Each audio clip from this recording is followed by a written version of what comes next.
এই মেশিন দিয়ে আমাদের ধান ভাঙছে। তো সেই ভিডিওতে দেখলাম একজন কমেন্ট করেছে, দারুণ মেশিন, এই মেশিন জীবনে প্রথম দেখলাম। আমি জানি না আসলে সে এই কথাটা কেন বললো, কারণ এর মেশিন তো ভাই সে আমাদের কি বলবো 20 বছর আগে থেকেই এই মেশিন দিয়ে ধান ভাঙতেছে। আমাদের এখানে মারাই কল বলা হয়, অন্য জায়গার বিভিন্ন নাম হতে পারে।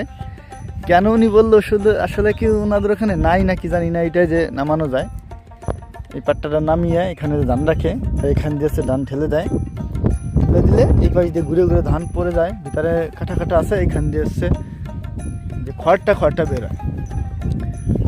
সে নাকি দেখেই নাই এই মেশিন। আর এটা হচ্ছে ইঞ্জিন, ঠিক আছে, এটা হচ্ছে যে এটা তো সবাই চেনেন ডিজেল ইঞ্জিন, স্টার্ট দিলেই চালু হয়ে যাবে, এটা ঘোরা শুরু করে দেবে।